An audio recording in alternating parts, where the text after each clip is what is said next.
এই ব্যবসার বয়স 93 বছর। এটা আমার সর্বপ্রথম আমার দাদা শুরু করছে ব্যবসাটা। এটা আল্লাহর অসীম রহমত আমাদের প্রতি এবং কাস্টমারের অনেক ভালোবাসা আমাদের প্রতি। আমরা কাস্টমারকে আমাদের সর্বস্ব দেওয়ার চেষ্টা করি, সবচেয়ে বেস্টটা দেওয়ার চেষ্টা করি। তবে আমি মনে করেন এই 49 বছর আমি এখানে, এর আগে যারা আল্লাহ আসলি, তারপরে আমরা যে মনে করেন মানুষ এই জন্যই হয় যে আমরা এক রোজ দুধ রাখি। আল্লাহর অসীম রহমত এই জন্যই এটা হয়েছে। আর কাঁসার পিতলের বাটিটা মূলত এটা আমার দাদা শুরু করছেন তো ব্যবসাটা, উনি কেন এই পিতলের বাটি শুরু করছেন উনি ভালো জানেন। আমরা এখন ওনার ঐতিহ্যটা ধরে রাখছি, চেষ্টা করতেছি। দধিঘরে এই দধিঘরটা মানে মূল কিন্তু এই জায়গায় ছিল না, দধিঘরটা ছিল একে স্কুলের জাস্ট অপোজিটে। আমার যতটুকু মনে আছে, আমি যখন লিবারেশনের পর এইখানে ভর্তি হয়েছি, এখানে একে স্কুলে ভর্তি হয়েছি লিবারেশনের পর 8-এ আমার মনে আছে। তখন থেকেই আমরা এই দধিঘরে মানে খেতাম। তখন ওর মনে হয় হয়তো বা দাদা ছিল বা বাবা ছিল কিনা জানি না, কিন্তু ওই থেকেই মানে আমাদের দধিঘরের প্রতি একটা খাবারের একটা টান বা আকর্ষণ, এটা একটা ভালোবাসা তৈরি হয়ে গেছে এটা দোকানটার প্রতি মানুষের।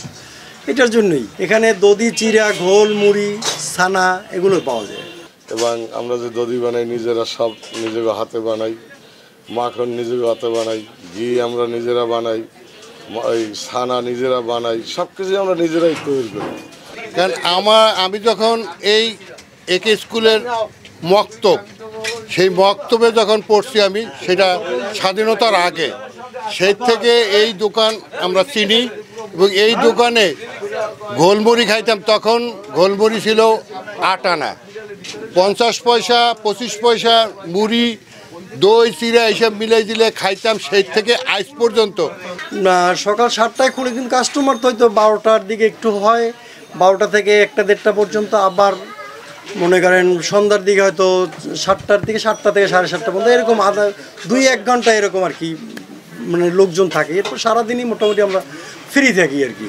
ঢাকা থাকলেও আমি যখন আমার নারীর টানে যখন আমি আসি, বাড়িতে আসি, তখন আমি একবার হইলেও আমি দধিঘরে আসবো। দধিঘরে এসে দধি খেয়ে আমার যেতে।